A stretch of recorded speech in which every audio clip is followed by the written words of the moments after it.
Hello friends, and a warm welcome to the Slow Living Collective podcast. I am Amy, wife, mother of two and devoted homemaker. Join me on this journey as we explore the beauty of slow and simple living, where life unfolds at its own unhurried pace. These episodes are love notes from me, sharing the things that I sometimes need to hear myself as well. I'll take you through my experiences of slowing down, tending to my allotment plot and balcony garden, finding joy in the little things, and embracing our wonderful small home. In these episodes, I delve into what it means to walk a different path, stepping outside societal norms and embracing all the beauty it provides. Together, we'll learn how to live in harmony with the ever-changing seasons, discovering the magic of living in the present moment.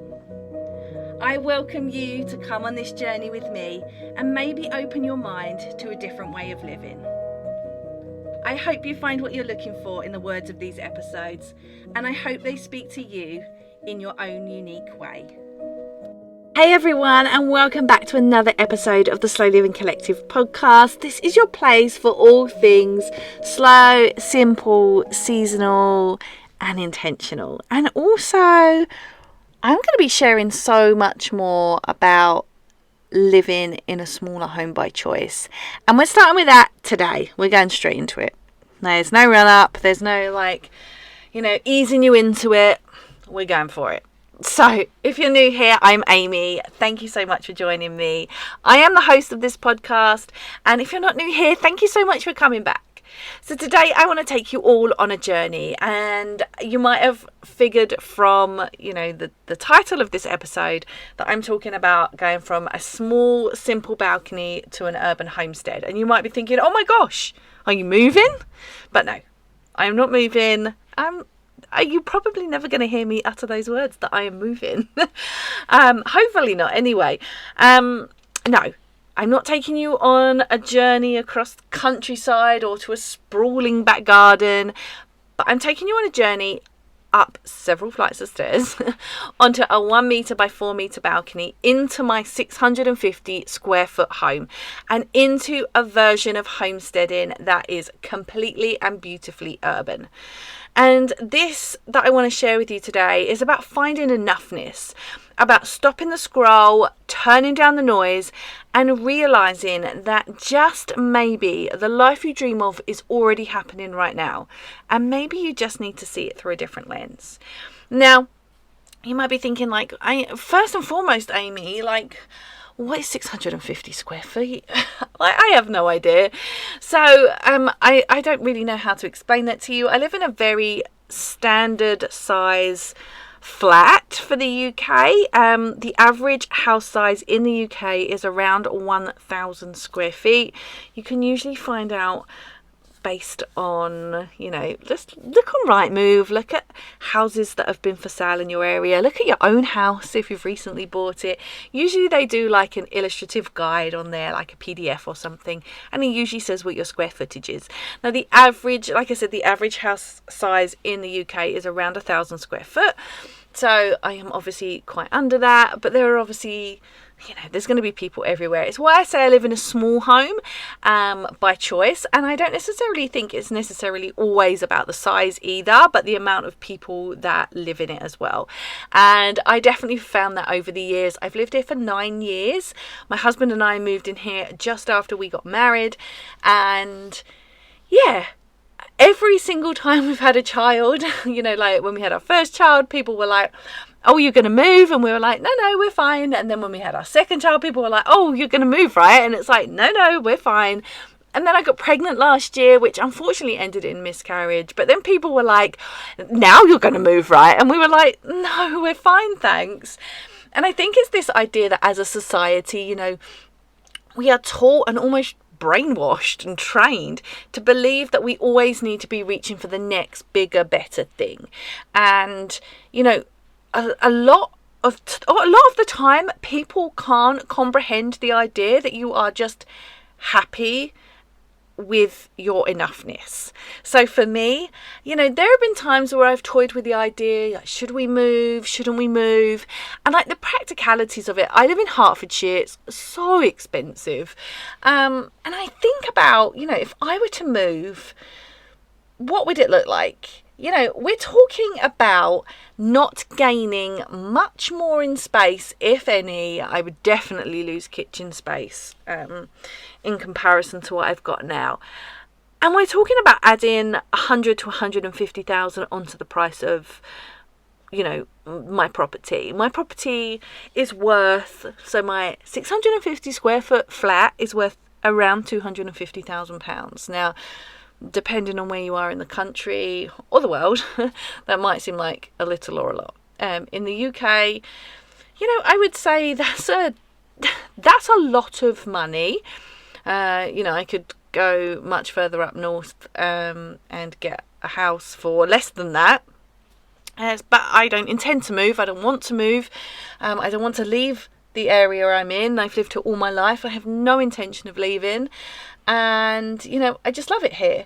And so to me, I feel like it would be silly to rack up so much more debt for not much more.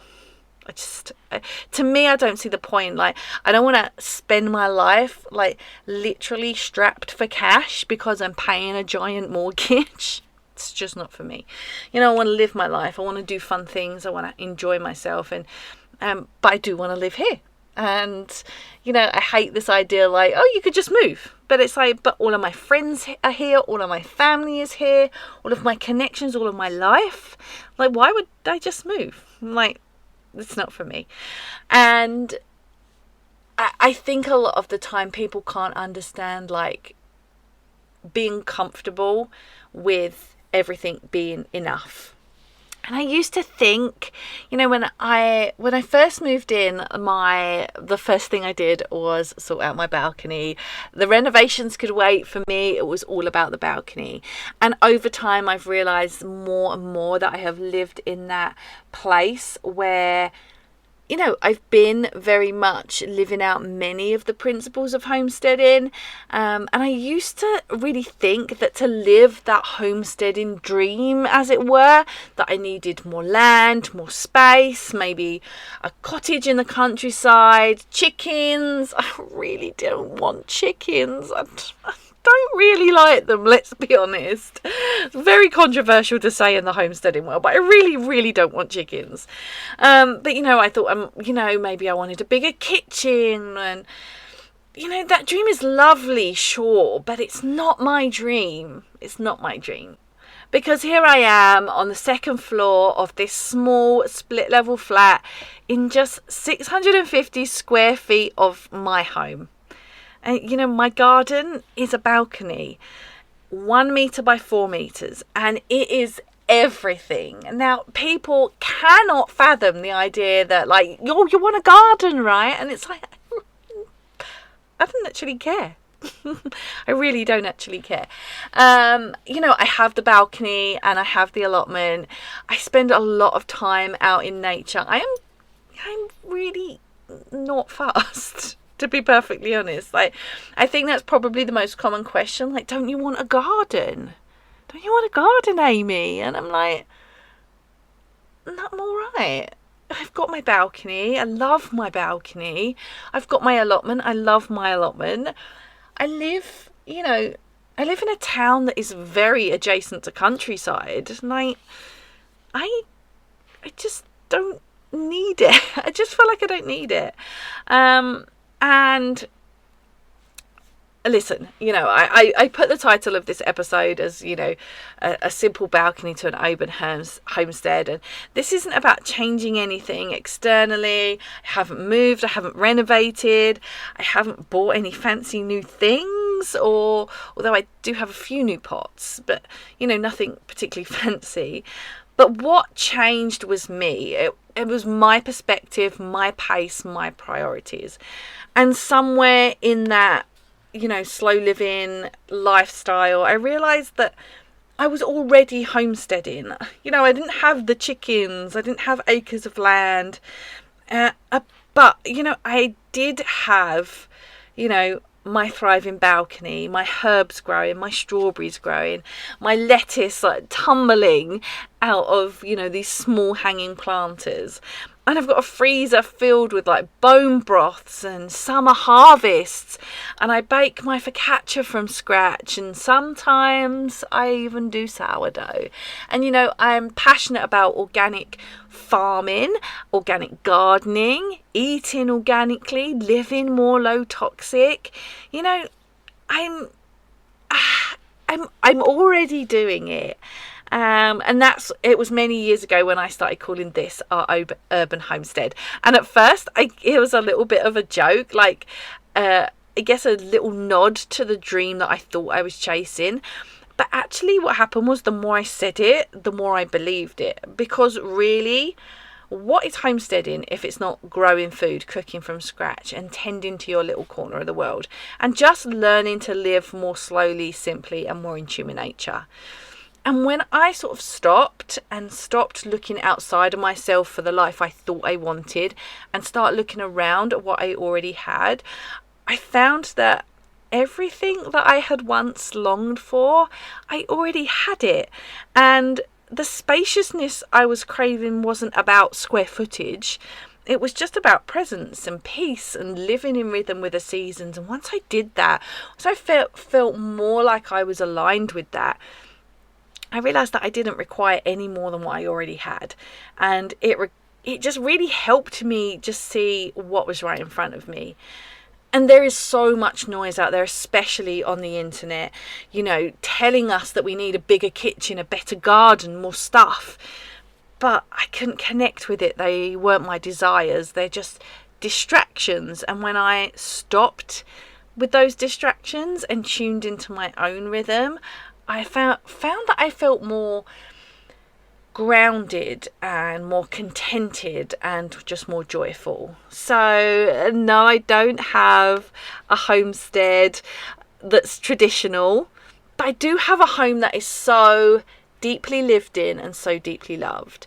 I have a balcony garden that brings bees, which sometimes scare me because I'm allergic, butterflies, and just an abundance of produce. I have a kitchen that smells of sourdough and focaccia and slow cooked food. I have a family that is learning right alongside me and how we root ourselves right where we are. And to me, that is enough. And in fact, it's everything. It really is everything.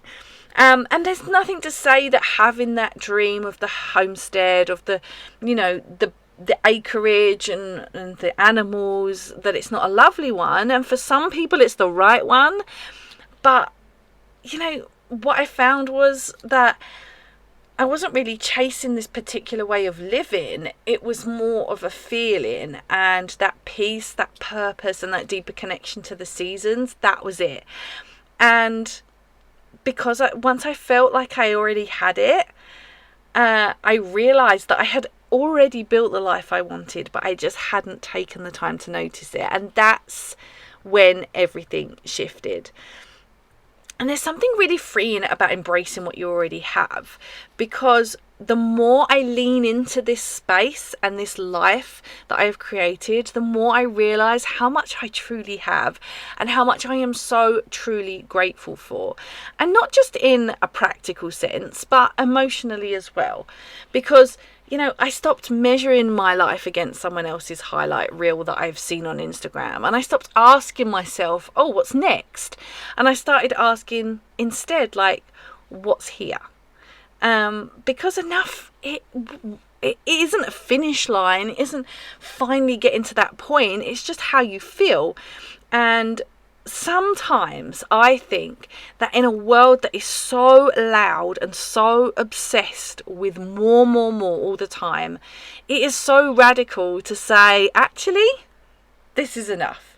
And I find that particularly when I talk about, living in a small home by choice, people are like, but you want more, right? And it's like, no, like it's such an alien concept to so many people.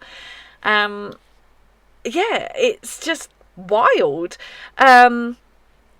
I just don't think I need all of the things to live a more meaningful life or a more seasonal or slow life. I'm doing it. I'm doing it right here, right now, and with less. And there's something in me as well that really appreciates finding ways to achieve things. I find it in my home. How can I make this space better? How can I make it multifunctional? How can I be really smart with what I have? I find it too on the balcony, like, how can I grow more here? How can I be smarter about it? How can I harvest right from the balcony? And it feels really good.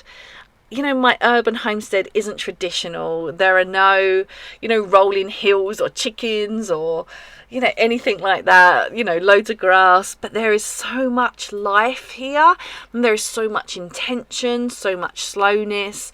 And I have so much gratitude, for everything I harvest from the balcony, for every loaf of bread I'm able to make, for every choice I make to live a little closer to nature and the seasons. I really feel like I am home. My home is my favourite place. I love being on holiday. I love seeing new places. I love being out and about with friends, visiting family, doing things. I love all of that stuff. But home is home. Home is, really where the heart is, right? So maybe you're listening to this and you're thinking, oh my gosh, I've been waiting for the right setup or the perfect home or the ideal location. Maybe you're just waiting for something in the future to start, like your slow living journey, your homesteading dream. I want this episode to be your permission that start here, start now, start small, because you might already be living it and you might just need to just see it. Sometimes these things are right in front of us and we can't see them until we maybe reframe our thinking. And when we reframe how we think about space, our lifestyle, even our success, it's not just really important, but it's really liberating as well. Because we live in a world that is constantly selling us this idea that we're not quite there just yet. Whether that's happiness, contentment, peace, purpose, everything. To live somewhere, be on the next renovation, moving, purchasing, all the season of life that we're in. And so we continue to chase, we continue to hustle, we continue to plan, we continue to scroll, and we try to keep up with people who live entirely different lives, in different circumstances, with different thought patterns and different values, even if we don't realize we're doing it. But what happens is that mindset can keep us in a loop of discontent, and it plants a subtle but really powerful belief that what we have isn't quite good enough. Over the years when people have said, oh, you'll move now, right? Or now you'll move. Will you ever move? Why aren't you moving? Why are you content living in a flat when you're a family of 5 with the cat? In case she's listening, she's on the bed. She's probably like, don't you dare forget me. Ears twitching and all. What does that say to me? That says to me that these people think that where I live is not good enough for them. And what would make my house good enough for them? Because the cost is certainly up there. I would hazard a guess that some of the people that would very much judge, oh, you're still living in a flat, but their house is probably the same, or maybe less, maybe slightly more. Some of those people, it can't be financial because, I live in quite a financially affluent area. I'm not financially affluent, but I live in a financially affluent area, which is why the house is so expensive. And so, what they're telling me is that what I have isn't enough in their eyes. So what is it? Is it because I don't have a garden? Because, we've pretty much established that probably the finances aren't the issue. And let's be honest, if I don't move and I don't increase my debt, as most people are in debt to their mortgage company, right? Most people who are asking these questions are not asking them from a place of financial freedom. They're asking them from a place of debt to their mortgage company. And, we all have various, I haven't owned this place outright either. But the thing is, because I'm not upgrading, I will have paid it off sooner. So there's that, another extra thing. So what is it? What is it that people are not happy with me for? What is it? There's a question. I don't know. All of this questioning makes me feel that what I have isn't quite good enough. I know it's great, but it's a really interesting thing to think about. And it goes along the line of that we'll feel better and we'll be better when we get that extra room in the house, or the larger garden, or the farmhouse, or the bigger car. And all the while dreaming and aspiring to something aren't bad, they can become a distraction from what we already have, the things we already hold in our hands. And it's a bit like looking at your plate and convincing yourself you're still hungry because someone else's dinner looks a bit fancier that you've seen on Instagram, right? And that's why reframing it is such a radical act. It is a gentle rebellion, because when you start to shift your thinking away from lack and towards abundance instead, and from comparison to gratitude, you begin to see things differently. So my small balcony, it becomes the living, breathing garden that it is. My small kitchen is a place of nourishment for my family, connection. My small home is where my whole world unfolds in all its messy and beautiful ways. And then once you get there, you stop longing for more, and you start looking for what's deeper, more roots, more rhythm, more presence. And that is where your enoughness lives. Enoughness, it's not complacency, it's not settling. It's this grounded, rooted state of being that says, I can actually see the fullness of my life as it is. And it's understanding that even in this limited space, you can cultivate a life that is so rich and so meaningful and full of beauty and joy. And, it's kind of that when you are always seeking something more, it's almost like your life is on pause until these perfect conditions are met. And that doesn't happen when you find that enoughness in the life you're already living. You don't need to wait for a better version of yourself or a better version of your home, whatever, to start living intentionally. So when we look at what we've got and say that is enough, I think you will find, if you choose to do this as well, that you will reclaim so much time, so much energy, so much sanity. You start to begin to notice those really micro moments. Like, if you follow me on Instagram, I am always taking a picture of the sunset from my balcony. Or I'm sitting out there and I'm watching, a candle flicker, or watching bats fly around, or listening to the birds with their evening song.